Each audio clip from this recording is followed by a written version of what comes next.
देखिए डिफ्रैक्शन, ये हम लोग कहते हैं एक फिनोमिना है जब लाइट कभी भी शार्प एज से पास करता है देन इट बेंड्स। कहने का मतलब a group of light rays straight path follow कर गया, इस रास्ते में अगर हम लोग एक नाइफ का एक शार्प एज ऐसे रखते हैं, शार्प एज, तो शार्प एज होने की वजह से ये लाइट जो स्ट्रेट था बिल्कुल सीधा चला गया, लेकिन जो लाइट का पार्ट इस एज के कांटेक्ट में आया वो बेंट हो गया।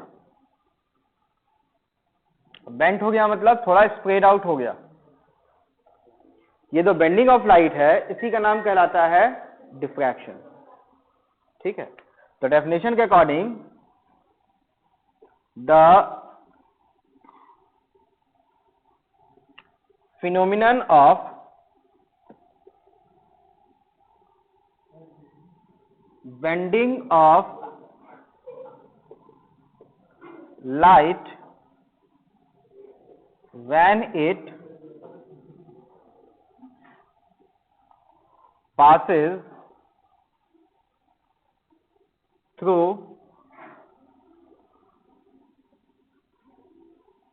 sharp edge, मतलब एज एग्जैक्टली शार्प होना चाहिए, मतलब जैसे चाकू है ना, उस पर फिंगर डालो तो कट जाना चाहिए, शार्पनेस समझ में आ रहा होगा। ठीक है, तो जब ये कट होगा तो लाइट यहां से जाएगा तो वो बेंडिंग होता है। इस फिनोमिना का नाम डिफ्रैक्शन।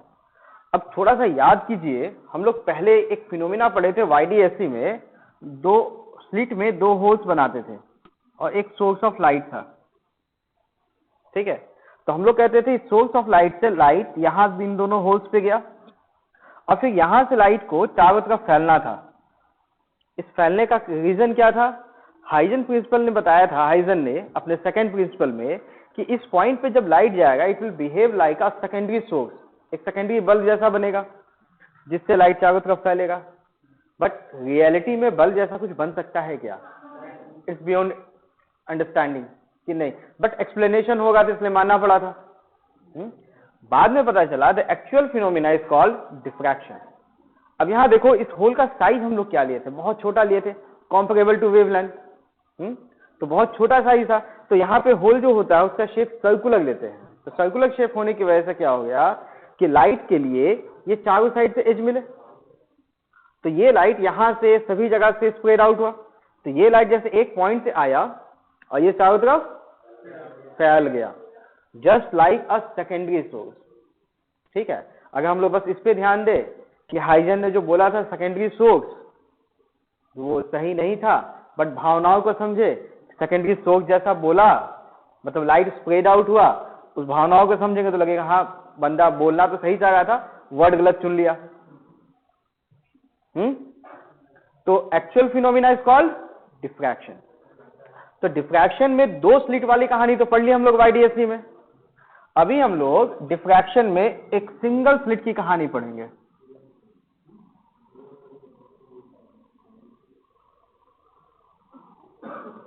इसका नाम कहलाएगा single slit diffraction. Name will be single slit diffraction, मतलब यहां जो दो होल बनाए थे उसके जगह एक सिंगल होल होगा। एक कार्डबोर्ड जिसका नाम स्लिट, यहां पे एक छोटा सा होल। अब यहां पे ये जो छोटा सा होल है इसे हम लोग थोड़ा बड़ा दिखाएंगे, होगा नहीं। इस होल का साइज बोले तो इस होल का diameter wave length of light, but यहां हम लोग इसे थोड़े बड़े साइज का दिखाएंगे।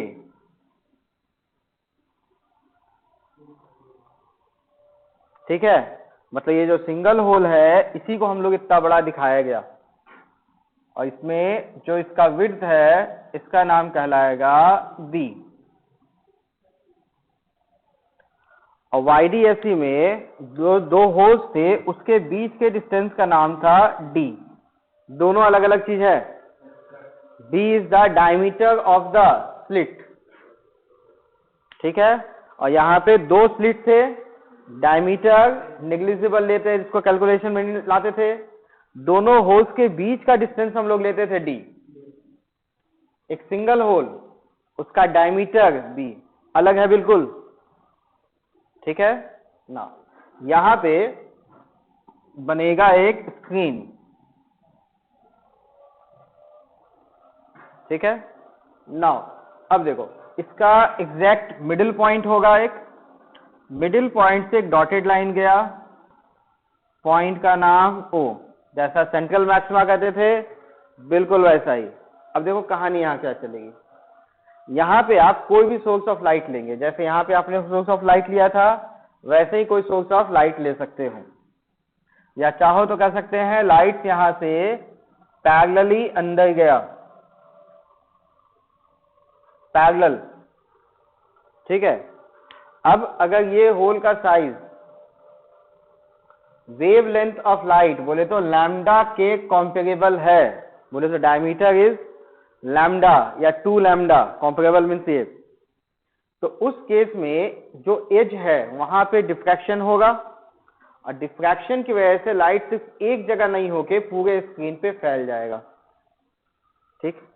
तो यहां इसको सोच सकते हैं कि अगर एक सिंगल सोर्स ऑफ लाइट है, सिंगल लाइट, तो लाइट तो पूरे साइड में यूनिफॉर्मली ही फैलेगा, कोई इंटरफेरेंस बोले तो मैक्सिमा मिनिमा नहीं दिखेगा, ठीक।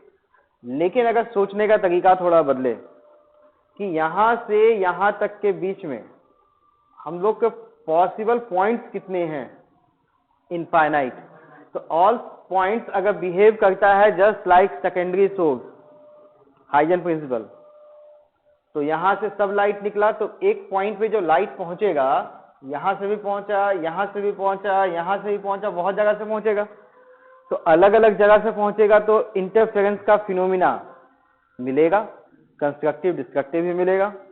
तो इस तरह से फिनोमिना को एनालाइज करने का मेथड क्या है कि हम लोग यहाँ पे अलग अलग सोर्सेस के जगह कॉम्बिनेशन ले लेते हैं, बोले तो मिड पॉइंट हो गया, इसका मिड पॉइंट, ये जो आधा पार्ट हो गया इस हाफ पार्ट, तो यहाँ जो डिफरेंट छोटे छोटे सोर्सेस बनेंगे सबको कंबाइंड करके एक सिंगल सोर्स एज्यूम करना है, सिंगल, तो सिंगल वाले का नाम S1 बनाएंगे, और ये S1 एग्जैक्टली इसके मिड पॉइंट पे होगा।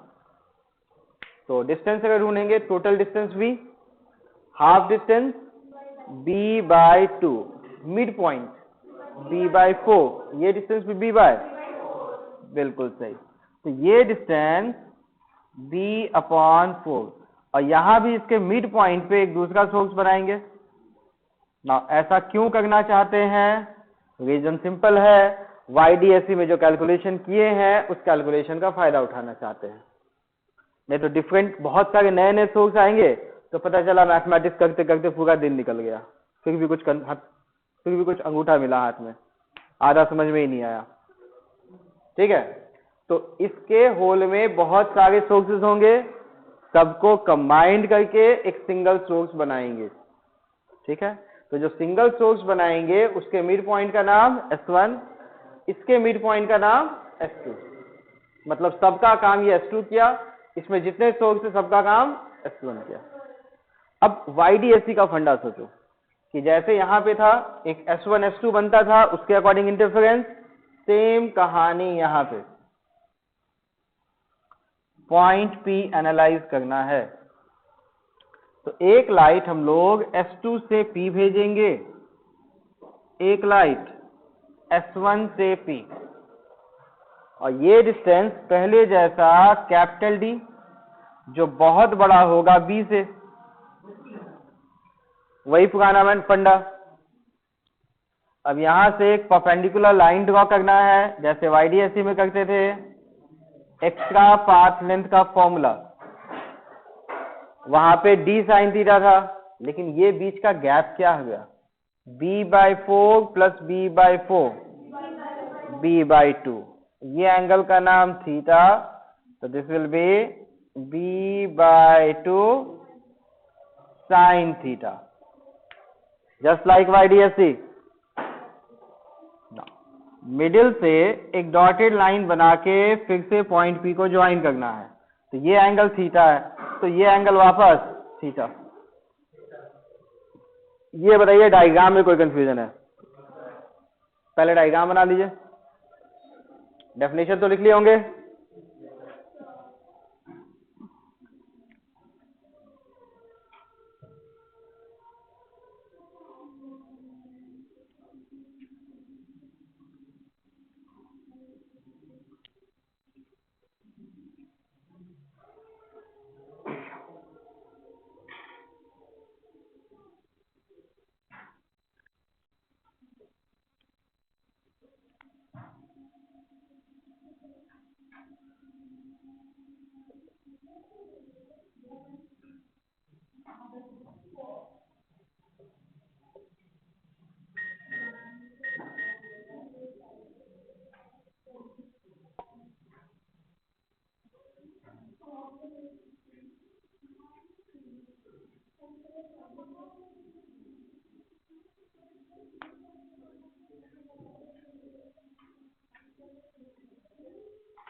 देखिए पहले डायग्राम बना लिए, कुछ कंफ्यूजन है तो पूछिए इसमें।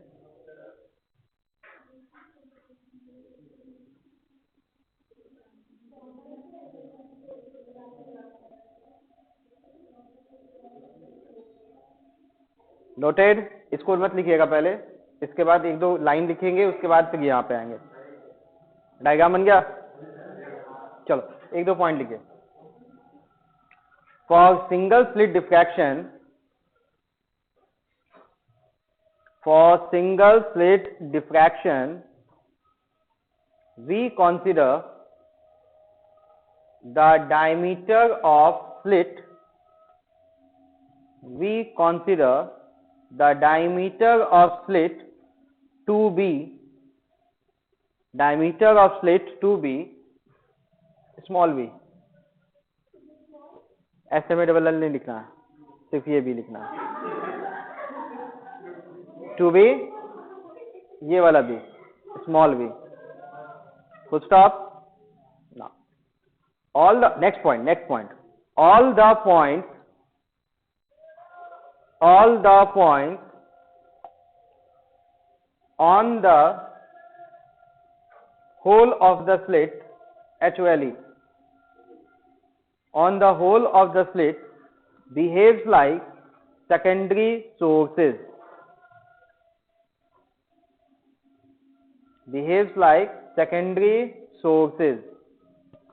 But we will consider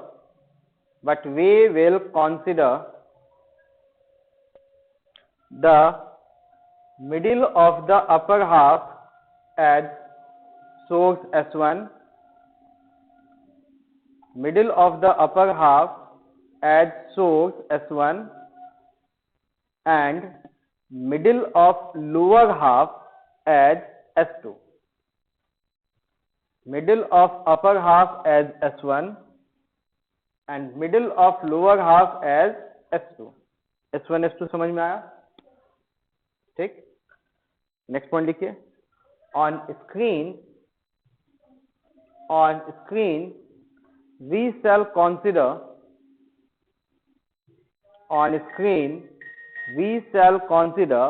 interference of light produced by source S1 and S2. On screen we shall consider interference of light by source S1 and S2 that will form maxima and minima on screen. That will form maxima and minima on screen. ठीक है, तो फंडा clear. Light यहां से आया, सब जगह से गया, बहुत सारे सेकेंडरी सोर्सेज बनेंगे, बट सबको सम अप करके अपर हाफ का मिडिल पॉइंट पे एक S1 बनाएंगे, लोअर हाफ का मिडिल पॉइंट पे S2 बनाएंगे, और दोनों के बीच का डिस्टेंस b/2 और यहाँ पे एक लाइट S1 से भेजेंगे, एक लाइट S2 से, और यहाँ इंटरफेरेंस की वजह से मैक्सिमा मिनिमा का फॉर्मेशन होगा।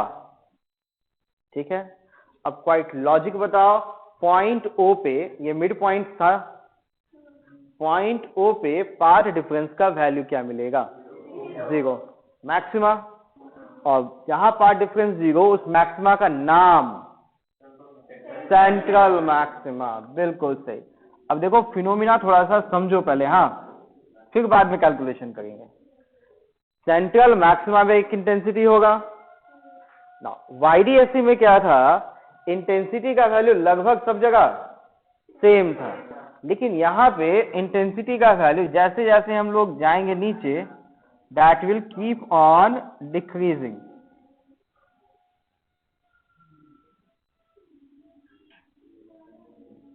ये कम होता जाएगा, मतलब this height will keep on decreasing. ठीक है ना, अगर वैल्यू के टर्म में देखना है तो सेंट्रल मैक्सिमा का इंटेंसिटी I0, नेक्स्ट वाले का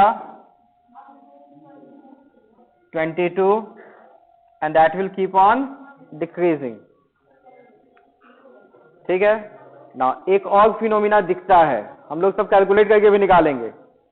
एक और फिनोमिना क्या दिखता है, फ्रिंज विड्थ, दो मैक्सिमा के बीच का डिस्टेंस या दो मिनिमा के बीच का डिस्टेंस ओमेगा। ठीक है, लेकिन सेंट्रल ब्राइट फ्रिंज, ये distance that is 2 omega. YDSC में क्या दिखा था कि जो भी मैक्सिमा, दो मिनिमा के बीच का डिस्टेंस, कोई भी जगह लो, सबका डिस्टेंस इक्वल होता था, लेकिन यहां दिखता है दो मिनिमा के बीच का डिस्टेंस ओमेगा है, तो सेंट्रल मैक्सिमा का विड्थ 2 ओमेगा होता है, स्पेशल केस। अब कैसे होता है वो सब कैलकुलेट भी करेंगे अभी हम लोग, बस ये सब कुछ फिनोमिना से जो आपको ध्यान में रखना है। पहला, इंटेंसिटी YDSC में सब जगह सेम था, यहां इंटेंसिटी हमेशा घटता जाएगा, कीप ऑन डिक्रीजिंग। दूसरा, फ्रिंज विड्थ का वैल्यू सब जगह सेम था YDSC में, यहां फ्रिंज विड्थ सबके लिए same, but maxima special case, king size कह लो, डबल लेता है वो साइज। ठीक है, बाकी सब वही फिनोमिना। ठीक ना, अनदर इंपॉर्टेंट थिंग जो इसमें खास बात होगा, हम लोग यहाँ पे YDSC में हम लोग मैक्सिमा के लिए अलग फॉर्मूला निकालते थे, मिनिमा के लिए अलग निकालते थे, लेकिन यहां हम लोग बस और बस मिनिमा का वैल्यू निकालेंगे, नॉट फॉर मैक्सिमा। ये will calculate condition for minima only, not maxima. ठीक है, तो जैसे यहां condition for minima at P। ठीक, तो किसी भी पॉइंट पे अगर मिनिमा देखना है तो हम लोग को पाथ डिफरेंस निकालना पड़ेगा, and path difference should be λ/2 का मल्टीपल, λ/2 का मल्टीपल होना चाहिए। तो यहां बोलेंगे पाथ डिफरेंस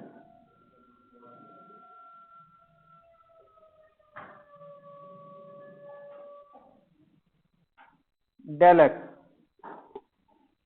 देखिए मेथड बिल्कुल पहले जैसा ही, एक लाइट S2 से P पहुंचेगा, दूसरा लाइट S1 से P पहुंचेगा, और दोनों को माइनस करना है, तो S2P minus S1P, this extra length d/2 sin theta.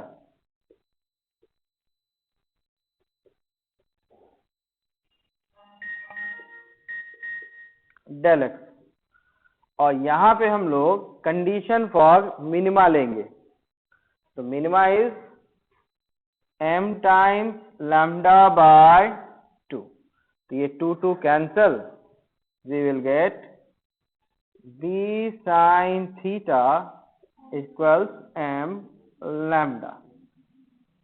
ठीक है, पहले ये कंडीशन लिख लेते हैं, एक दो कंडीशन देख लेते हैं, फिर आपको बताते हैं मैक्सिमा क्यों नहीं निकाल पाएंगे। ठीक है, कंडीशन सिंपल है, और जो भी न्यूमेरिकल्स आता है डिफ्रैक्शन से रिलेटेड, इसके अलावा दूसरा कोई मेथड नहीं है। एक ही फॉर्मूला है, ठीक है, किसी भी लेवल का क्वेश्चन। ठीक, दूसरा इसमें एक स्पेशल केस लेते हैं, थीटा का value less than equal to 4 degree, बोले तो थीटा स्मॉल होने का कंडीशन आई थिंक याद ही होगा, theta equal to sine theta equal tan theta, और टैन थीटा का फॉर्मूला परपेंडिकुलर बाय बेस। तो यहां वो कंडीशन भी लगेगा, that is b y m है यहां पे, तो वाई एन के जगह y m upon d is equal to n lambda, that's y m का वैल्यू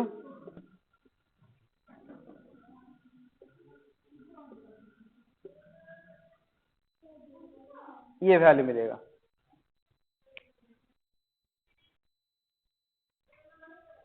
ठीक है, अब देखो आपको बस ये वैल्यू याद रखना है और इस कंडीशन के साथ ये वैल्यू कैलकुलेट करने आना चाहिए। ये डेरिवेशन पूछा जाता है, डिराइव एक्सप्रेशन फॉर मिनिमा।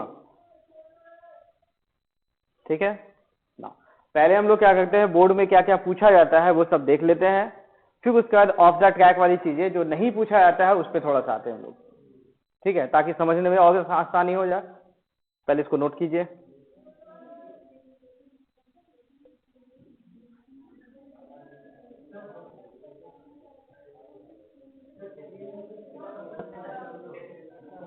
दो मिनट को I am coming to all those points, सारे पॉइंट्स को हम लोग डिराइव भी करेंगे अभी। फ्रिंज विड्थ का जो वैल्यू है वो सारे वैल्यूज का भी डिराइव भी करेंगे हम लोग। फ्रिंज विड्थ डबल कैसे हो गया, इट्स बी,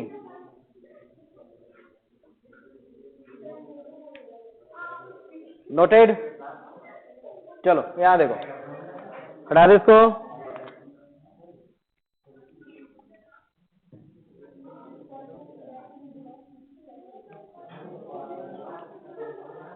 देखिए कुछ टर्म्स जो बोर्ड एग्जाम में आते हैं। पहला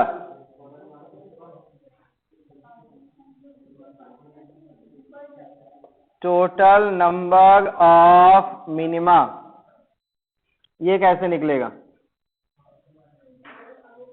तो टोटल नंबर ऑफ मिनिमा के लिए थीटा का वैल्यू 90। तो यहां से जो फॉर्मूला हम लोग निकाले थे, b sine theta is equal to m times lambda, b sine 90 upon lambda is equal to m, greatest integer, so m का value b upon lambda, and total number of minima का value क्या मिलेगा? m। ऊपर में number कहां तक गया? m तक, और नीचे में भी नंबर, बीच में तो मैक्सिमा है मिनिमा नहीं, तो it should be 2m, 2 times b upon lambda. लेकिन वही अगर आपसे नंबर ऑफ मैक्सिमा पूछेगा तो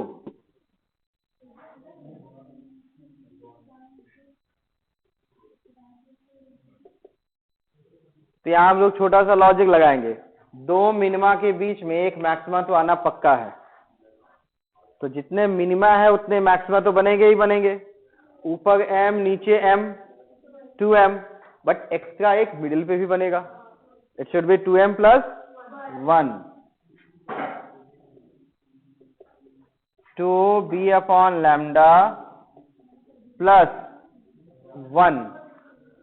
कोई कंफ्यूजन? Second,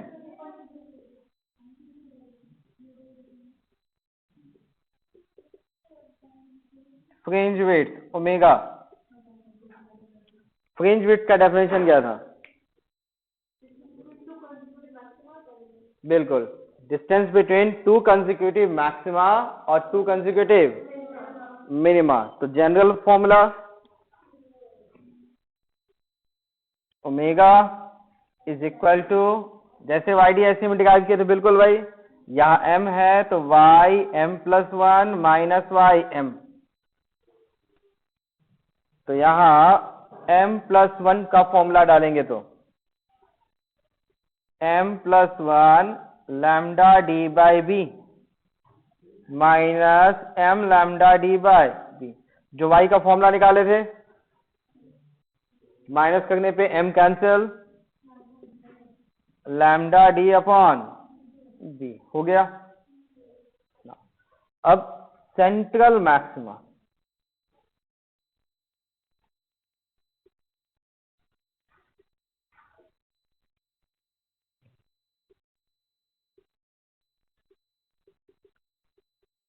fringe width. ये बताइए सेंट्रल मैक्सिमा का फ्रिंज विड्थ का मतलब, मिनिमा का फॉर्मूला था, तो नंबरिंग अगर करना चाहे तो इस पॉइंट पे m का वैल्यू क्या मिलेगा, 1, अगला 2, नेक्स्ट 3, नीचे आएंगे तो -1, -2 सो ऑन। तो अगर हम लोग को सेंट्रल मैक्सिमा का विड्थ चाहिए, मतलब ये विड्थ चाहिए, तो y कौन सा 1 वाला लेंगे और दूसरा y -1, दोनों के बीच का डिस्टेंस। तो यहां ओमेगा नॉट का वैल्यू y1 माइनस y -1, दोनों के बीच का डिस्टेंस। चलो y1 का वैल्यू m की जगह 1 lambda d upon b -1 lambda d upon b, minus minus plus, that is 2 omega. ये बहुत ही इंपॉर्टेंट है, ये डेरिवेशन बहुत इंपॉर्टेंट है, बहुत बार पूछा गया है हमेशा। सेंट्रल मैक्सिमा का fringe width twice the width of normal maxima, ये याद भी रखना होगा आपको हमेशा।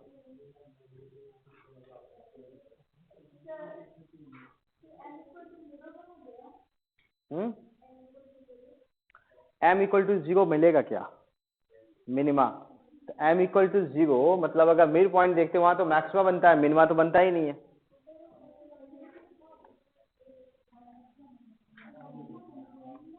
यहां मिनिमा वाली केस है, मैक्सिमा नहीं।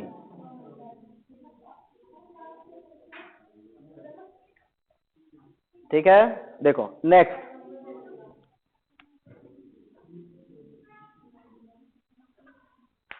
देखो अब इसमें पूछा क्या क्या जाता है, ये सब चीज तो हो गई, कुछ एक्स्ट्रा पूछा जाता है कि डिराइव एक्सप्रेशन फॉर मिनिमा, उसके बाद सेंट्रल मैक्सिमा का width twice the maxima of general, इसके बाद फर्स्ट मिनिमा का हाइट, सेकंड मिनिमा का हाइट, वो सब, और फिर फर्स्ट मैक्सिमा का हाइट, फर्स्ट सेकंड मैक्सिमा का हाइट, वो सब। चलो एक एक करके, y ऑफ फर्स्ट मिनिमा, तो फॉर्मूला याद कीजिए, m का फॉर्मूला था m lambda D by B, तो बस वैल्यू पुट करना है, y1 lambda D by B. चलो ym ऑफ सेकेंड मिनिमा, बताइए y2 का वैल्यू 2 डालेंगे, नीचे वाले को हटा दें,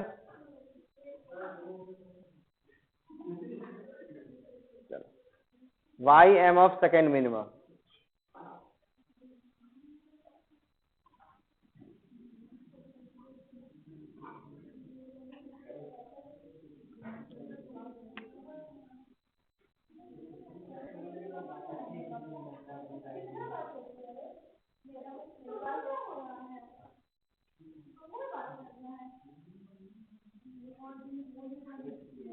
देखो यहां पे हम लोग मिनिमा का कैलकुलेशन करते हैं, ठीक है, लेकिन पूछेगा y ऑफ फर्स्ट मैक्सिमा क्या होगा, तो यहाँ पे थोड़ा सा लॉजिक लगाना पड़ेगा। क्या?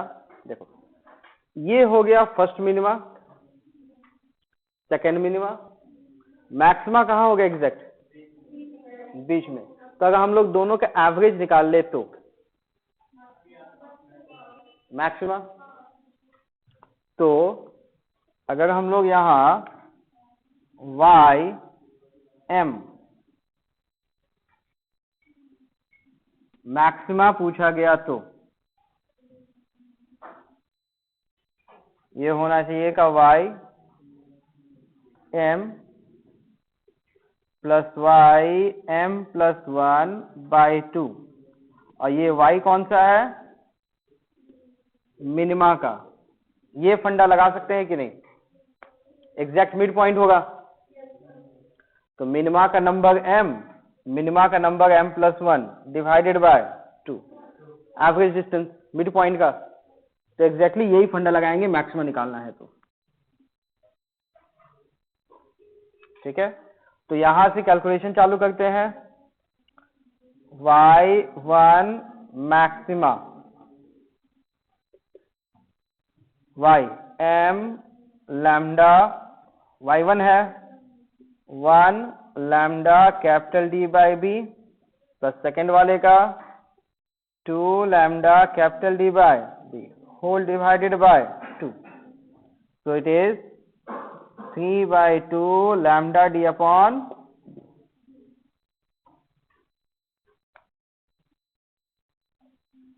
ये बात समझ में आया? तो डिफ्रैक्शन में ये सारी चीजें बोर्ड में पूछी जाती हैं।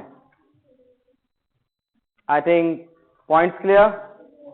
चलो, अब जो नहीं पूछा जाता थोड़ा उस पर भी देख लेते हैं। ठीक, देखो, पता होना चाहिए ना गलतियां कहाँ कहाँ होती है, मतलब वो गलतियां नहीं करनी है आपके एग्जाम में। हाँ, पता रहेगा तभी आप नहीं करोगे, अगर नहीं पता है तो गलती से गलती हो ही जाएगी। पहला गलती, चलो सुन लो, पहला गलती, यहां पे हम लोग कंडीशन मिनिमा का निकालते हैं, मैक्सिमा नहीं निकालते हैं। ठीक, रीजन उसके पीछे ये बन गया, डायग्राम बना चुके हैं आप लोग। चलो देखो, अगर आपको फर्स्ट मैक्सिमा चाहिए y1 मैक्सिमा, तो पार्ट डिफरेंस लैम्डा होगा। तो लैम्डा के लिए आप इस होल को दो हिस्सों में बांटेंगे, 1 है ना, तो 1 प्लस 1 2, दो हिस्सों में बांटेंगे, एक ऊपर का हाफ, नीचे का हाफ। ठीक, तो ये distance b/4 all distance b/4, s1 s2 के बीच का डिस्टेंस b/2 जो इसमें बनाया गया था। उसके अकॉर्डिंग पार्ट डिफरेंस निकालेंगे, सेम वही b/2 sine theta is equal to lambda, वहां से निकालेंगे, मिलेगा फर्स्ट मैक्सिमा। लेकिन अगर मान लो आपको सेकंड मैक्सिमा चाहिए, तो 2 प्लस 1 क्या होता है? 3। तो आप यहां पे इस होल को 3 हिस्सों में बांटेंगे, b/3 b/3 b/3, तो b/3 b/3 b/3, और सोच को क्या रखना है? ऊपर से b/3 के मिड पॉइंट पे। तो ये b/6 नीचे का मिड पॉइंट का डिस्टेंस, तो b में 2b/6 माइनस करने पे बीच का डिस्टेंस मिलेगा। ठीक, that is b minus b/3, that's 2b/3। तो 2b/3 डिस्टेंस, और path difference b/2 sine theta, b/2 की जगह 2b/3 sine theta is equal to 2 lambda, तब सेकेंड मैक्सिमा आएगा। ठीक है, थर्ड के लिए 3 प्लस 1 4, इसको 4 हिस्सों में बांटना पड़ेगा। मतलब मिला जुला के मैक्सिमा के लिए कोई जनरल फॉर्मूला नहीं मिलता है। तो मैक्सिमा के लिए जब जनरल फॉर्मूला नहीं मिलेगा तो गलती से भी मैक्सिमा निकालने के लिए फॉर्मूला कोई लगाने की कोशिश भी नहीं करना है। ठीक है, चलो एक दूसरा प्रॉब्लम, ये प्रॉब्लम समझ में आया? मतलब रिजल्ट के साथ जो मैच करने वाला डाटा है वो बता गए आपको। दूसरा, हम लोगों ने इसके डेरिवेशन में एक छोटी सी गलती की, वो गलती आपको हमेशा करना है। ठीक है, पाथ डिफरेंस जो निकाले हैं b/2 sin थीटा, मिनिमा बनाने के लिए हम लोग क्या किए, इसको λ/2 के साथ इक्वेट किए, m λ/2। बट याद कीजिए हम लोग मिनिमा बनाने के लिए जो कंडीशन लेते हैं वो क्या था, λ/2 या λ/2 का ऑड मल्टीपल। हम लोगों ने बस m λ/2 बनाया, क्योंकि m λ/2 डालेंगे तभी रिजल्ट मैच करता है। तो गलती से भी ऑड मल्टीपल ऑफ λ/2 नहीं लेना है। समझ में आया? मतलब इसकी कहानी थोड़ी अलग है, सेपरेट, बिल्कुल अलग कहानी है। पढ़ना समझ में आया? तो this is all about the diffraction.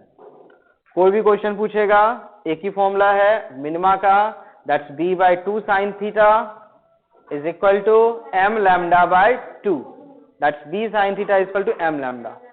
और जो भी क्वेश्चन होगा हम लोग उस फॉर्मूला के अलावा कोई नया फॉर्मूला यूज नहीं करेंगे। Got it? और याद क्या रखेंगे, fringe width, central fringe width का वैल्यू 2 ओमेगा होता है। ठीक,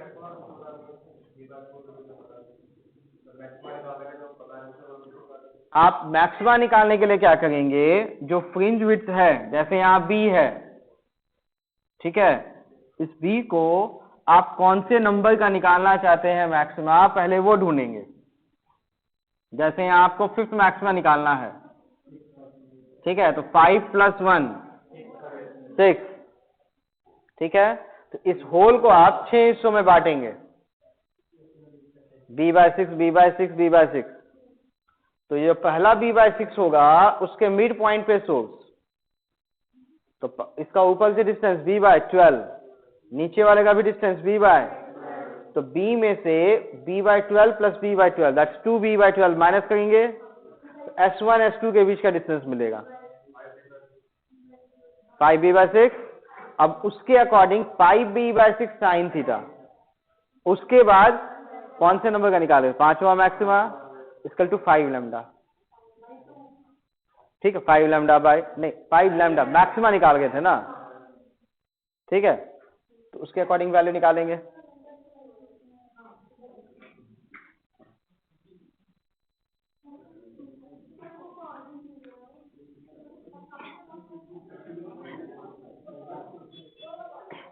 देखिए नेक्स्ट थिंग, पोलराइजेशन।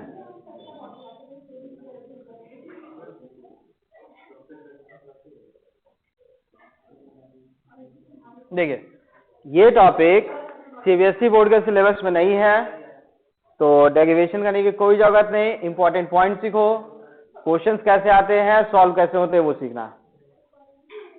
ठीक है, देखो पोलराइजेशन क्या होता है कि लाइट के या वेव के जो ऑसिलेशंस होते हैं, उस ऑसिलेशन को कन्फाइन करना किसी एक प्लेन में, उसका नाम कहलाता है पोलराइजेशन। मतलब सपोज यहां से हम लोगों ने एक सरफेस बनाया, एक रस्सी को ऐसे पकड़ा, ठीक है, और रस्सी को ऐसे पकड़ के ऊपर नीचे ऑसिलेट करते हैं, तो रस्सी का शेप ऐसा ऐसा बनेगा। ठीक, तो ये जो हाइट ऊपर नीचे जाएगा ये कौन से एक्सिस पे गया, एक वाई एक्सिस इन्वॉल्व है, एक एक्स एक्सिस। तो अगर सरफेस का नाम बोलेंगे तो एक्स वाई प्लेन, मतलब प्लेन में पहले से कन्फाइंड है। लेकिन मान लो अपने हाथ को आप सीधे ऊपर नीचे करने की जगह कभी ऐसे कर दिए, बाहर भी निकाल दिए, कभी ऐसे ऐसे भी कर दिए, मतलब रैंडम 3D में आप हाथ को ऐसे ऊपर नीचे कर गए, तो बताओ क्या इसके ऑसिलेशन का प्लेन सरफेस फिक्स होगा क्या? प्लेन सरफेस फिक्स नहीं होगा। ठीक है, तो अगर प्लेन ऑफ ऑसिलेशन फिक्स नहीं है then wave is called unpolarized. Polarization का मतलब फिर क्या हुआ, प्लेन के ऑसिलेशन को किसी एक, मतलब ऑसिलेशन ऑफ वेव को किसी एक प्लेन में कन्फाइंड करने का नाम पोलराइजेशन। ठीक है, पोलराइजेशन मीन्स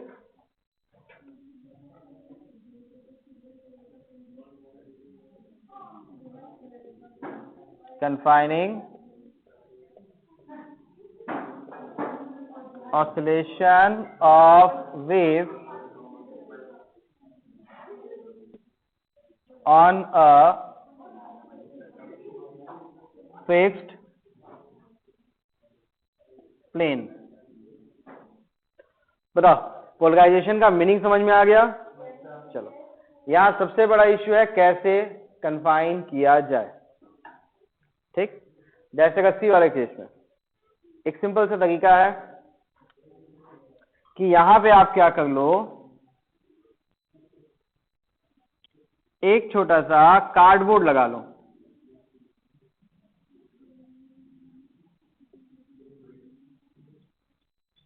और एक पतला सा होल बनाओ जिससे रस्सी पास होगा। ठीक है, और यहां पे इस कार्डबोर्ड में एक छोटा सा ऐसा लंबा सा होल बना दो। इट्स लाइक दिस कि देखो ये कार्डबोर्ड हो गया, मिड पॉइंट, ये बीच वाला पॉइंट ओ ओ। अब इस पे यहां पे एक छोटा सा होल बना दिए, पतला सा होल। ठीक है, जो स्ट्रिंग है वो इस होल से वैसे पास किया। ठीक, और ये कार्डबोर्ड यहां ऐसे रखा है, तो ऐसे जब रखेंगे तो अपने को बस इसका एक सरफेस दिखेगा। और ये वाला लाइन कैसा है, ऊपर नीचे का लाइन। Diagram clear? अब क्या करना है, इस पॉइंट को आप ऊपर नीचे ऑसिलेट करो। तो इस पॉइंट से रस्सी को जब आप ऊपर नीचे ऑसिलेट कीजिएगा तो रस्सी इस पॉइंट से ऊपर और नीचे जा सकता है, तो इस साइड में ऊपर नीचे का वेव जाएगा। ठीक, लेकिन जब आप इस पॉइंट से जो रस्सी है उसको ऐसे ऐसे ऑसिलेट करो, मतलब इसको ऐसे ऐसे कर दो, तो क्या इस साइड में रस्सी जा पाएगा? तो इधर का वेव नहीं गया। तो इसका मतलब इस पॉइंट पे आप ऑसिलेशंस के कितने भी तरीके अपना लो, ऊपर नीचे एंगल वैंगल कुछ भी कर लो, तो वेव जो जाएगा इसमें ऊपर नीचे के अलावा कोई दूसरा वेव जा सकता है क्या?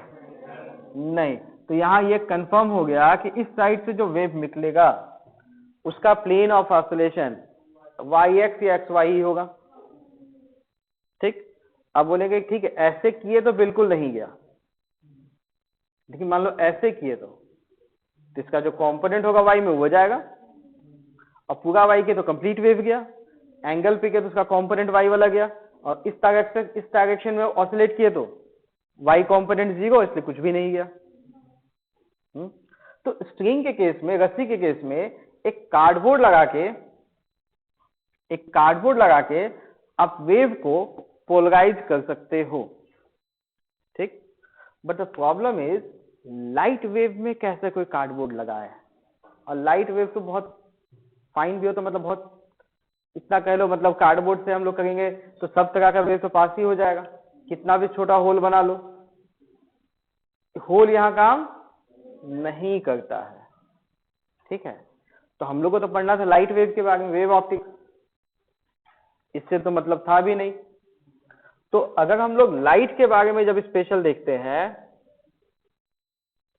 तो एक डिवाइस होता है कॉल पोलरॉइड। ठीक है, तो ये पोलरॉइड क्या होता है, एक हेक्सागन टाइप का स्ट्रक्चर होता है 3D में ऐसा, और इस लाइन का नाम कहलाता है एक्सिस ऑफ पोलराइजर।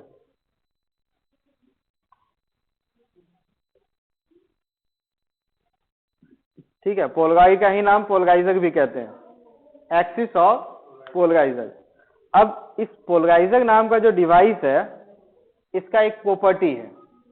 प्रॉपर्टी क्या, कि जो भी लाइट यहां से पास होगा ऊपर नीचे ऑसिलेशन वाला ही पास हो सकता है, साइड ऑसिलेशन वाला लाइट पास, मतलब जो काम यहां पे स्लिट कह लो, ग्रूव कह लो, वो किया, वो काम यहां पे ये काम एक्सिस किया। मतलब अगर लाइट को यहां से भेज रहे हो आप, अनपोलराइज्ड लाइट, तो वही लाइट यहां से पास हो सकता है जिसके ऑसिलेशन इसी एक्सिस के पैरेलल हो। ठीक है, अब इसको कैसे बनता है पोलराइजर या पोलराइड, ये सब पढ़ना नहीं है, अपने को बस जानना है पोलराइड नाम का डिवाइस लगा दो और ये ऊपर नीचे ऑसिलेशन वाले को ही पास करवाएगा, बाकी को पास नहीं करवाएगा। ठीक है, तो हम लोग इसके बारे में और डिटेल पढ़ेंगे, तो उसके पहले एक छोटा सा ये जान लेते हैं कि ये पोलराइजेशन मैंडेटरी है क्या, जरूरत है क्या अपने को, उससे क्या। ठीक है, दुनिया में कुछ भी होगा है, what we have to do with this. तो आप लोग बहुत सारे लोग चश्मा लगाते होगे, स्पेक्स यूज करते होगे, ठीक है, और स्पेक्स में अगर ध्यान से देखोगे, कभी दुकान कभी जाओगे और पूछोगे सबसे सस्ता लेंस कितने का आता है, बोलेगा 250, ठीक है, लेकिन पसंद नहीं आएगा वो, ठीक है। बाकी बोलेगे तो अच्छा लेंस कौन सा है, बोलेगा 5000, 6000, थोड़ा और रेट घटाओ तो रेट घटा के 2000, 1500, ठीक है, ठीक है। तो उसमें होता क्या है, कॉस्टिंग कैसे चेंज होती है, ठीक है, कॉस्टिंग कैसे बदलता है। तो कॉस्टिंग बदलने की कहानी क्या होती है कि they use different layers on your glass. तो जो डिफरेंट लेयर्स होते हैं उस लेयर की कॉस्टिंग होती है, ठीक है। वन ऑफ द लेयर जो यूज करते हैं, देखो वन ऑफ द लेयर जो लोग यूज करते हैं दे कॉल पोलराइजर। कई बार क्या होता है कि आप नॉर्मल सनग्लासेस जब खरीदने जाओ तो मार्केट में जाओगे तो सस्ता वाला 100 रुपये में मिलता है, ठीक है, और दुकान से खरीदने जाओ तो रेबैन का नाम तो सुना ही है सभी लोग, कॉस्टिंग बहुत ज्यादा बढ़ जाती है। तो डिफरेंस क्या होता है कि वो लोग रेबैन वाले क्या करते हैं, एक कोटिंग ऑफ लेयर चढ़ाते हैं, एक लेयर का कोटिंग, जो क्या करता है, जो भी लाइट आपके आईज पे फॉल करता है वो कई बार होता है कि आंखों में चुभता नहीं है, ग्लिटरिंग नहीं करता है। महंगे वाले में जाओगे तो ये सब फैसिलिटी मिलेगा, सस्ते वाले में जाओगे तो नहीं, वो तो जो भी लाइट आए सब पास हो गया, ठीक है। तो पोलराइज लाइट क्या होता है, वो आईज पे कभी भी चमकता नहीं है। कई बार गाड़ी पे जा गए हो आप, ठीक है, नाइट के टाइम में बाहर सामने से भी कोई गाड़ी है, इसके हेडलाइट आई तो उससे आंख पे डायरेक्ट वो लाइट फॉल करेगी, तो आपको कई बार सामने वाली चीजें सही तरीके से दिखती नहीं है, ठीक है, बिकॉज या तो हम लोग आई पे कुछ नहीं पहने हुए होते हैं या नॉर्मल ग्लास लगाते हैं। अगर हम लोग पोलराइज ग्लास लगाएंगे तो वो लाइट जो फॉल करेगा आपके आई पे वो कभी चमकेगा नहीं, वो लगेगा हाँ एक जगह सोर्स ऑफ लाइट आया है, वो ग्लिटर नहीं करता है, called glittering of I light, वो नहीं होता है, ठीक है। तो पोलराइज लाइट से ये फायदा है। बहुत लोग कई बार ये सुनते होंगे, बीच में काफी सुनने को मिला था कि डेस्कटॉप के सामने ज्यादा यूज करने से क्या होता है, आईज खराब हो जाता है, तो ब्लू लेंसेज लगाते हैं, पोलराइज ग्लास लगाते हैं, ठीक है, जिससे क्या होगा, लाइट में आंख पे इफेक्टिवनेस कम होगा, इफेक्ट कम होगा, ठीक है। तो इसके अलावा केमिस्ट्री में Kagal structure, boat like structure, वो सब तो याद ही होगा, पढ़े होंगे। पोलराइज लाइट भी वहां यूज होता है स्ट्रक्चर एनालाइज करने में, मतलब एप्लीकेशन एक दो नहीं बहुत सारे हैं, ठीक है। और उन सभी के अकॉर्डिंग फिर हम लोग आगे देखते हैं, पढ़ने में कोई कंफ्यूजन नहीं। चलो अब देखो यहाँ वापस, पोलराइजर एक डिवाइस है जिसका काम लाइट को इस एक्सिस के पैरेलल को पास होने देना, और जो लाइट इस एक्सिस के पैरेलल नहीं है उसे पास नहीं होने देना। क्लियर? देखो तो यहां पे हम लोग ऐसे एनालाइज करते हैं कुछ कि suppose this is the axis of polarizer,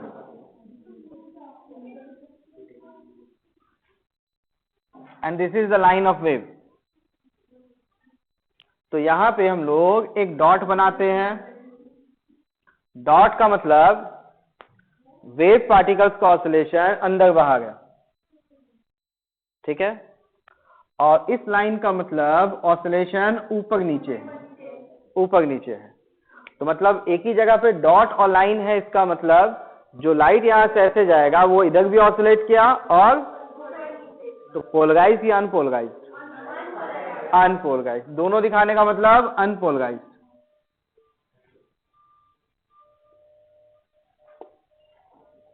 ठीक है। तो ये यहां से पास होगा, तो जब इस साइड से जाएगा तो इधर तो ऑसिलेशन होगा नहीं, सिर्फ ऊपर नीचे ऑसिलेशन होगा, तो डॉट हट जाएगा,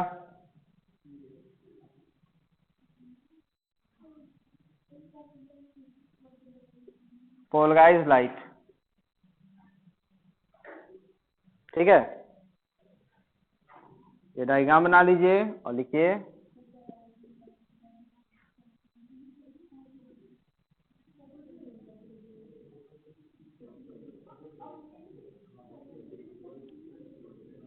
A polarizer allows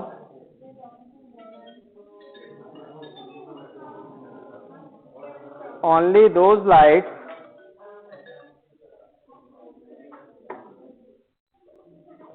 देखिए पोलराइजर का काम A polarizer allows only those light waves to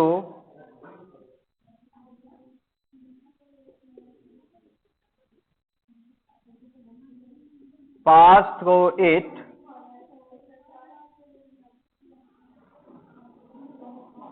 which have electric field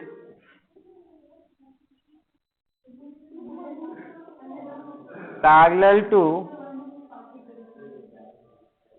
axis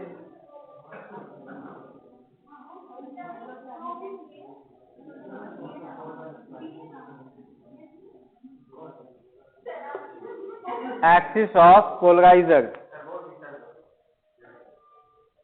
देखो पोलराइजर सिर्फ उन्हीं लाइट वेव्स को पास होने देगा बिकॉज लाइट वेव्स के साथ इसका नाम इलेक्ट्रोमैग्नेटिक वेव भी कहते हैं, इलेक्ट्रिक फील्ड मैग्नेटिक फील्ड दोनों एसोसिएटेड है। तो जो इलेक्ट्रिक फील्ड एक्सिस के पैरेलल है वही पास हो पाएगा और जिसका इलेक्ट्रिक फील्ड एक्सिस के परपेंडिकुलर है वो इस एक्सिस के थ्रू पास नहीं हो पाएगा। That is the property of polarizer. ठीक है, नाउ इसका मतलब ये समझ सकते हो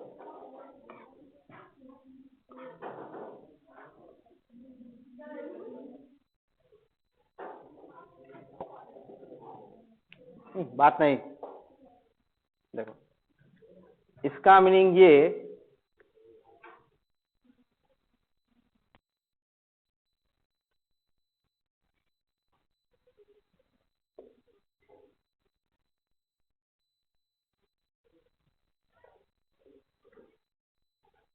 देखिए पोलराइजर ये एक्सिस और यहां पे जो वेव जा रहा है इस डायरेक्शन में this is the electric field. Electric field का amplitude E naught, this angle is theta. तो जो लाइट यहां से पास होगा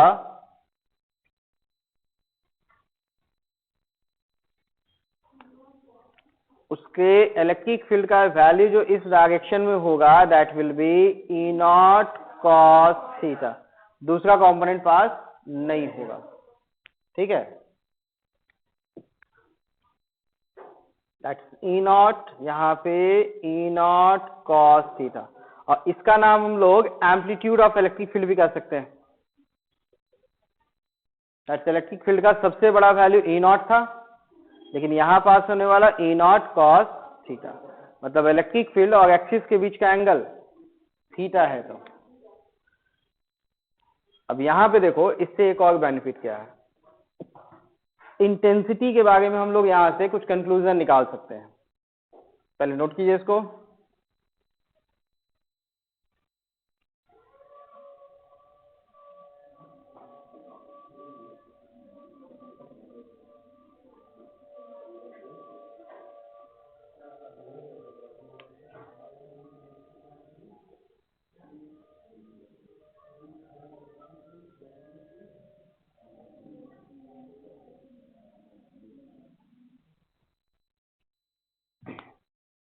देखिए मैलस लॉ क्या है, ये नोट कर लिए डायग्राम।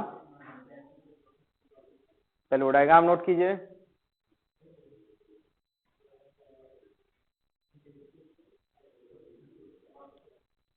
हो गया। देखो हम लोग अगर यहां याद करते हैं इंटेंसिटी का वैल्यू तो वेव ऑप्टिक्स में पढ़े थे intensity of incident wave is directly proportional to square of amplitude.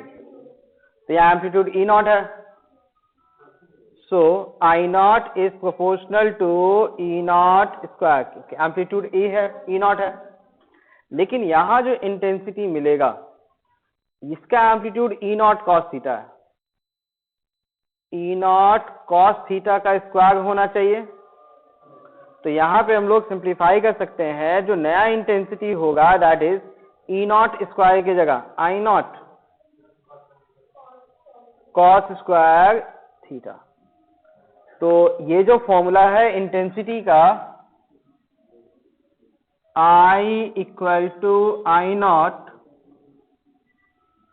Cos square theta, इस फॉर्मूला को बताने वाले साइंटिस्ट का नाम मैलस, उसके अकॉर्डिंग लॉ का वैल्यू मैलस लॉ। ठीक है, तो इस फॉर्मूले में I is the intensity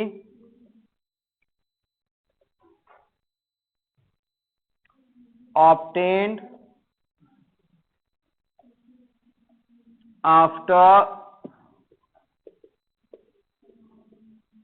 light has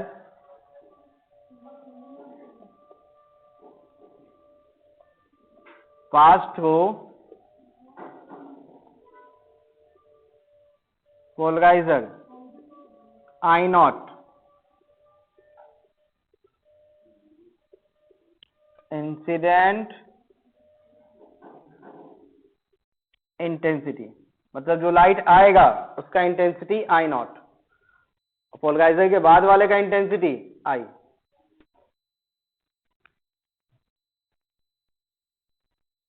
formula I think clear.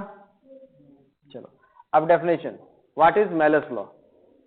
तो ये जो स्टेटमेंट है इसी का नाम कर लेते हैं हम लोग मैलस लॉ। और यहां theta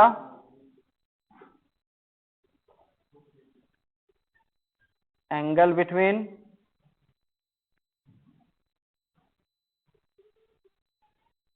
electric field and axis.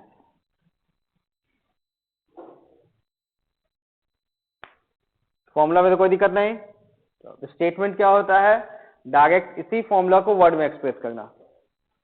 देखो ये कहते हैं intensity of light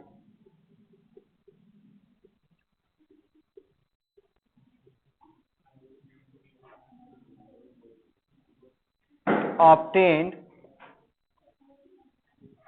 after light has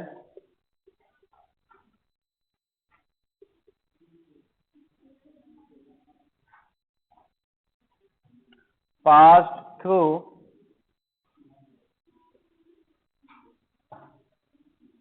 a Polaroid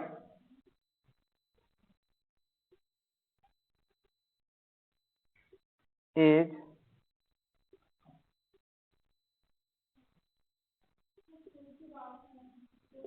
incident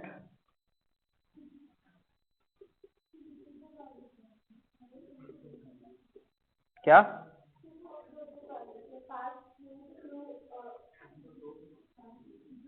a Polaroid is incident intensity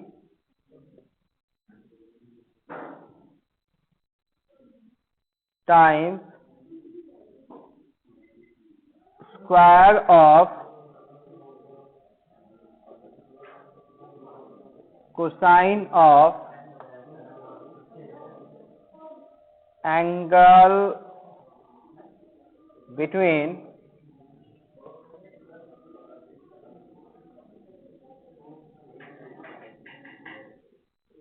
electric field and axis of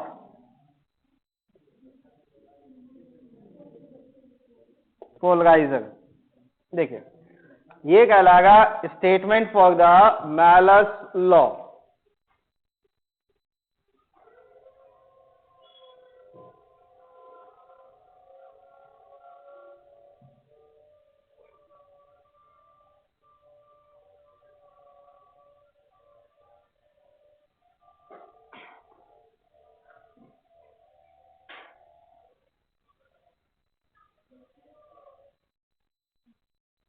ठीक है, तो देखो इस मैलस लॉ में क्या है कि आपको ये सब जो समझना था वो समझ गए। मिला जुला के मैलस लॉ में बस ये फॉर्मूला याद रखना है, क्योंकि क्वेश्चन जो पूछा जाएगा जेईई या नीट में only according to this formula. जैसे डिफ्रैक्शन में आपको सिर्फ ये याद रखना था, width of other maxima and central maxima अलग होता है। सेंट्रल मैक्सिमा का विड्थ ट्वाइस वेट होता है 2 ओमेगा, और उसका एक फॉर्मूला था b sin theta equal to m lambda. काम की चीज बस वही दोनों है और कुछ भी नहीं, ठीक है। और ग्राफ में इंटेंसिटी जैसे ऊपर से नीचे आएंगे वो घटता जाएगा, इतना ही ध्यान में रखना था। पोलराइजेशन में आपको बस ये समझना है, पोलराइजेशन का मतलब वेव के इलेक्ट्रिक फील्ड के ऑसिलेशन का डायरेक्शन को फिक्स कर देना कि एक ही डायरेक्शन में इलेक्ट्रिक फील्ड ऑसिलेट होगा, रैंडमली घूमेगा नहीं, तो नाम पोलराइजेशन। पोलराइजेशन के लिए एक डिवाइस यूज होगा जिसका नाम पोलराइड कहलाएगा, जिसमें इलेक्ट्रिक फील्ड का वही कंपोनेंट पास हो सकता है जो एक्सिस के पैरेलल, जैसे ई नॉट है तो ई नॉट कॉस थीटा ही पास होगा।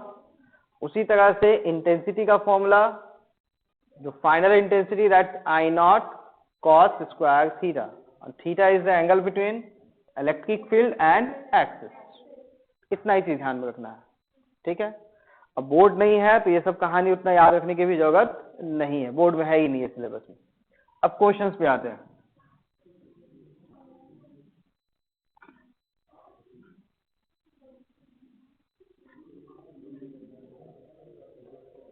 देखो पहला,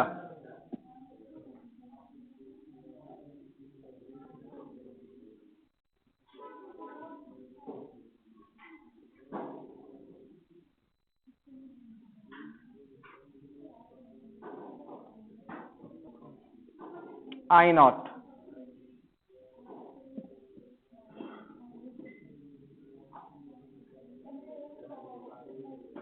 बताओ जी आई का वैल्यू क्या आएगा?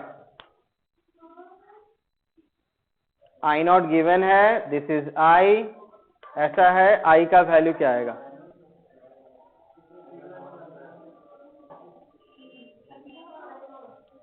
आई नॉट नहीं होगा,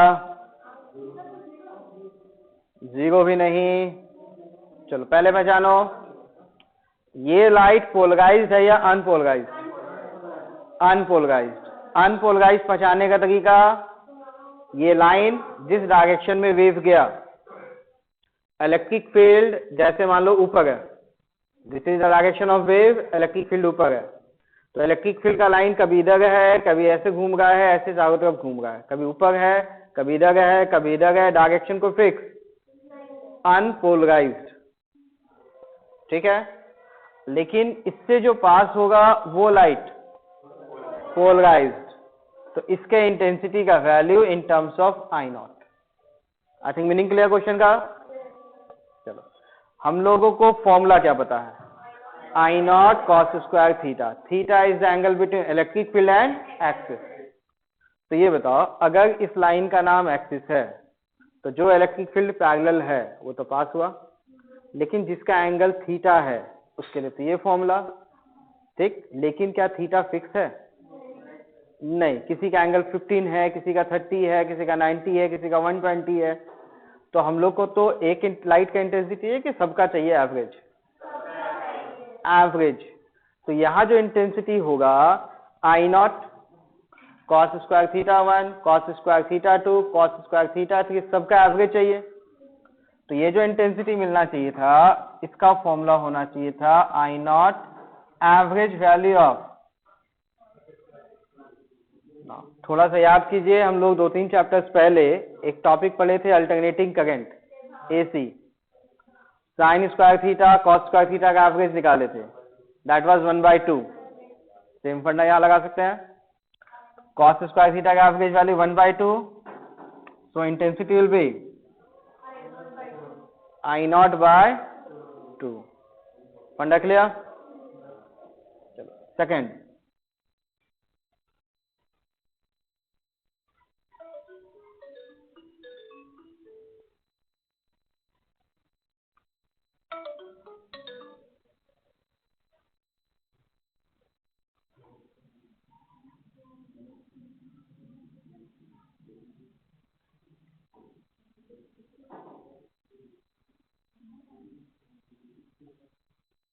I naught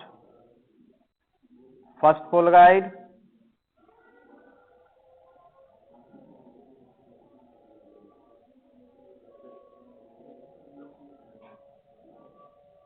P2 60, I1 I2, find I1 and I2। यहाँ देखो ऐसा दो पोलराइजर लगाए गए। First polarizer P1 vertical, second polarizer vertical के साथ एंगल हॉरिजॉन्टल के साथ 60 है, तो वर्टिकल के साथ 30 होगा। यहाँ इंटेंसिटी I1, यहाँ intensity I2, I1 and I2 का वैल्यू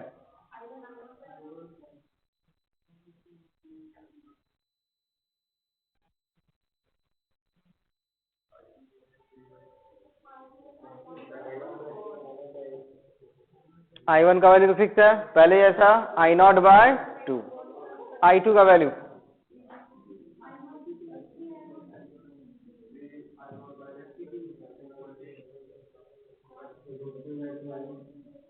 चलो चेक कर लेते हैं। देखो फर्स्ट अनपोलराइज्ड लाइट पोलराइज हुआ तो I1 का वैल्यू I0/2, लेकिन एक्सिस इसके पैरेलल E, ठीक है। लेकिन यहां पे जो एंगल बदलेगा वर्टिकल के साथ क्या बदला एंगल 30, तो यहाँ पे I2 का वैल्यू के लिए इंसिडेंट वैल्यू I0 लेंगे या I1 लेंगे, I1 I0/2 cos square 30, that's I0/2 cos 30 is √3/2 square, that is 3/8 I0।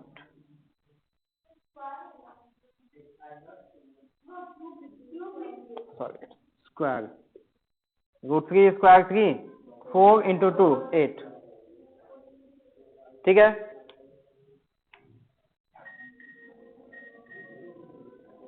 तीसरा नंबर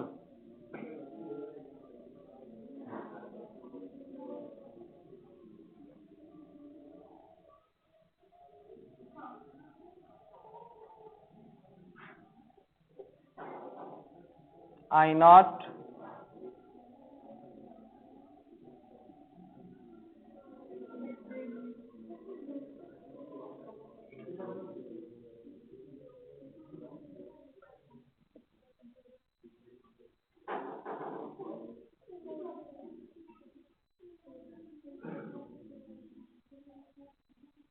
30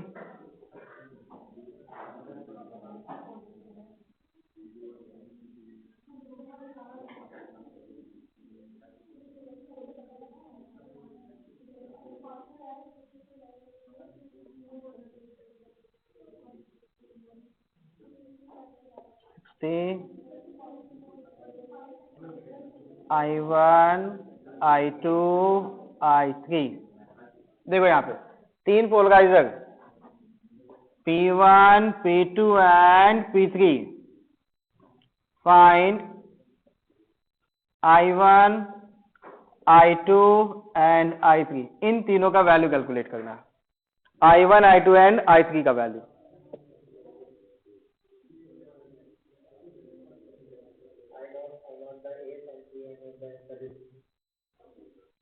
I1 का वैल्यू ये देखो यहाँ डॉट और ऊपर नीचे दोनों है, मतलब ये अनपोलराइज्ड लाइट था।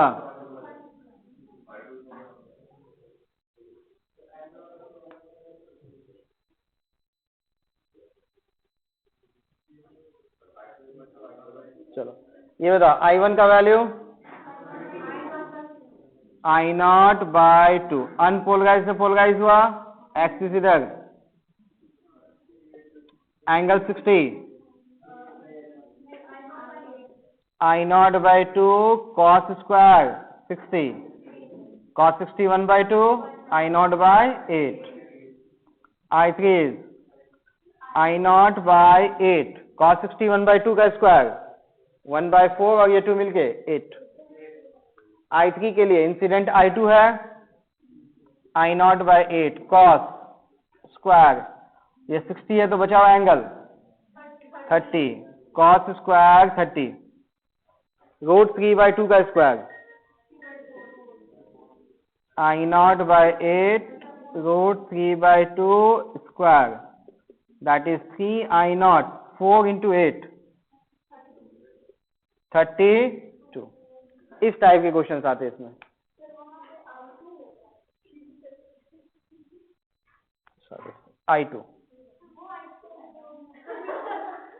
I1, I2, I3।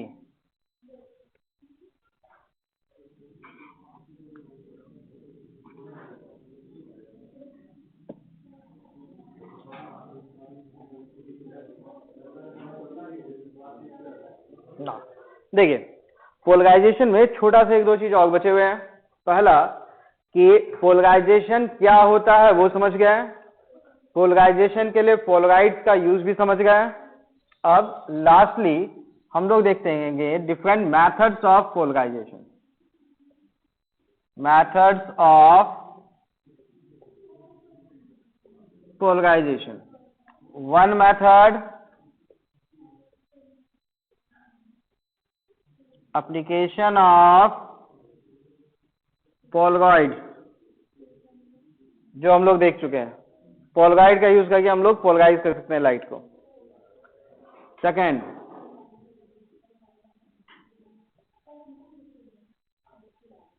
Scattering of light. देखो यहां पे ऐसा है, जब भी कोई लाइट पास होता है तो रास्ते में एयर मॉलिक्यूल्स मिलेंगे, तो एयर मॉलिक्यूल्स में सस्पेंडेड एयर पार्टिकल्स भी हैं।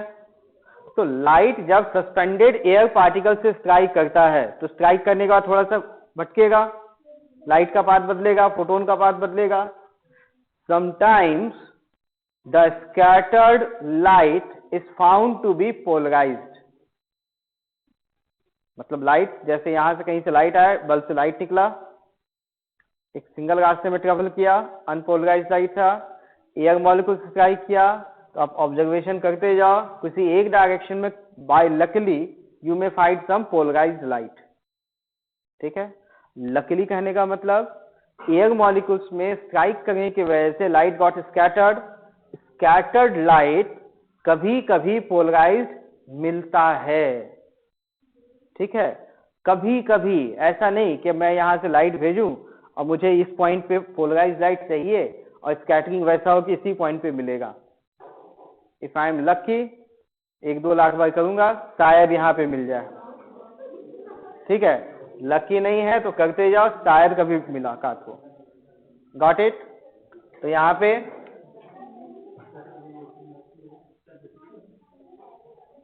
Light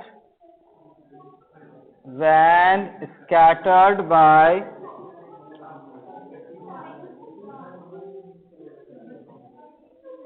air molecules are sometimes found to be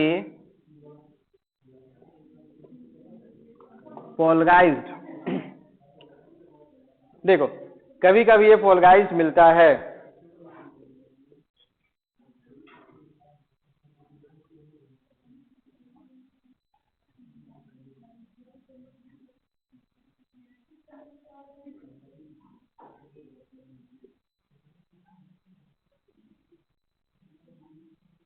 reflected light. ठीक है, थर्ड मेथड। 3 मेथड ही पढ़ने हैं, this is the last method.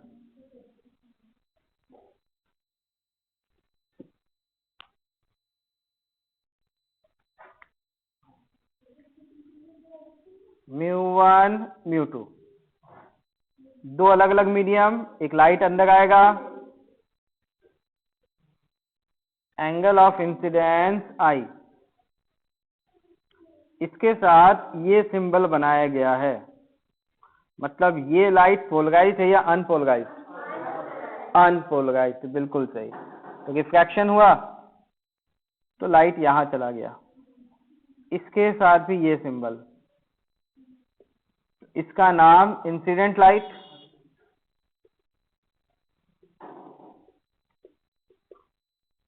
इसका नाम रिफ्रैक्टेड लाइट,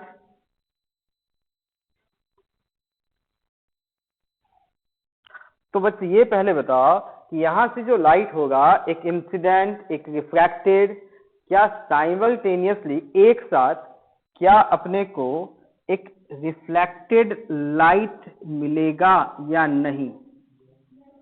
मतलब इंसिडेंट लाइट आया, रिफ्रैक्शन भी हुआ और साथ में रिफ्लेक्टेड भी हुआ, एक साथ होता है क्या?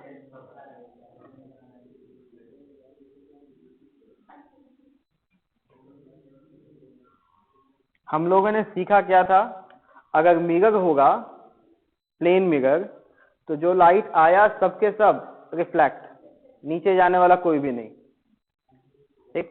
लेकिन अगर दो मीडियम होगा तो स्नेल्स लॉ में सीखा था कि जो भी लाइट आया वो सारा लाइट यहां जाएगा, angle I equal to angle R, ठीक है। मतलब एंगल आई इंसिडेंट और रिफ्रैक्शन के बीच में स्नेल्स लॉ लगता है, स्नेल्स लॉ लगेगा, ठीक है। तो ये लाइट देखे थे, लेकिन एक्चुअली में होता क्या है इन रियलिटी, जब भी कोई लाइट एक मीडियम पे स्ट्राइक करता है तो लाइट का कुछ फ्रैक्शनल पार्ट, कुछ परसेंटेज कह लो, रिफ्लेक्ट बैक होके सेम मीडियम में जाएगा और कुछ दूसरे मीडियम में ट्रांसमिट करता है। I am not talking about TIR, total internal reflection की बात नहीं कर रहे हैं कि TIR होने के लिए क्रिटिकल एंगल होना चाहिए, it's not the critical angle, ठीक है। लाइट का कुछ पोर्शन या फ्रैक्शनल पार्ट ट्रांसमिट हो गया दूसरे मीडियम में और कुछ पार्ट रिफ्लेक्टेड बैक होता है, और ये जो रिफ्लेक्टेड बैक पार्ट है, ये वाला लाइट पोलराइज्ड मिलता है, लेकिन कंडीशन है, कंडीशन ये है कि यहां पे ये एंगल जो होना चाहिए था, this angle has to be 90। तो अगर ये एंगल 90 होता है तो रिफ्लेक्टेड लाइट इज पोलराइज्ड, ठीक है। अब इसके कॉरस्पॉन्डिंग एंगल आई का एक वैल्यू होता है, ठीक है। हर एंगल पे तो पॉसिबल नहीं होगा 90 बनना, एक पार्टिकुलर एंगल पे। अब वो एंगल का वैल्यू हम लोग को निकालना पड़ता है, पूछा जाता है what is that value. I think फंडा क्लियर। तो पहले डायग्राम बना लीजिए।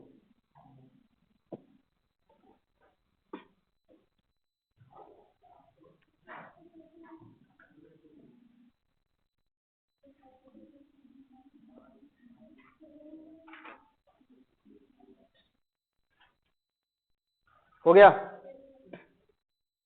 लिखो। When light passes from one medium to another, when light passes from one medium to another, a part of it, full stop के बाद, a part of it gets reflected as well. A part of it gets reflected as well. Full stop. The reflected light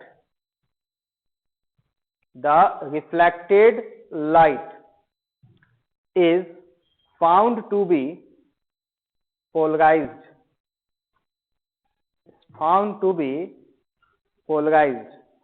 If angle between reflected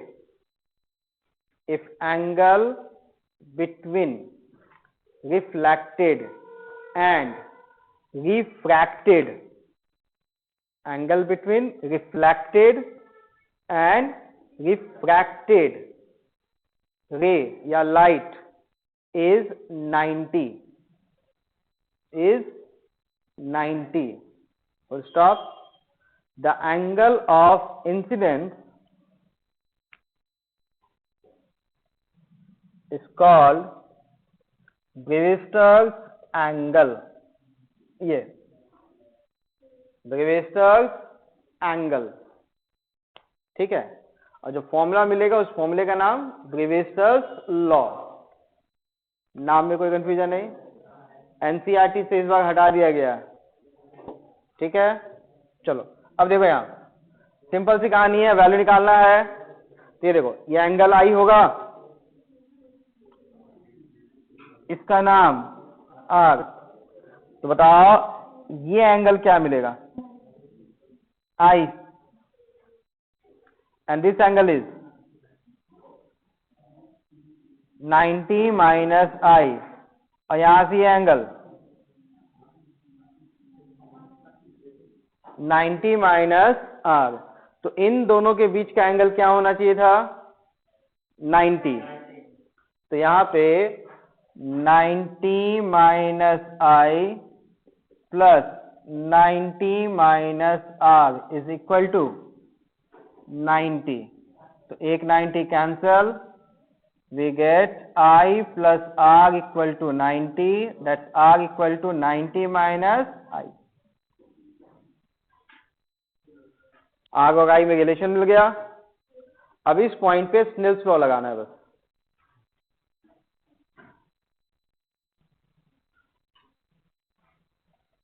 Snell's law, आने वाला medium का refractive index μ1, so we get μ1 sin I equals μ2 sin R। Angle R का value put कर देना, μ1 sin I equal to μ2 sin 90 minus I, that's μ1 sin I μ2 cos I, sin upon cos tan I is μ2 by μ1, so I equal to tan inverse μ2 upon μ1। इस angle का ही नाम कहलाएगा ब्रीविस्टर्स angle.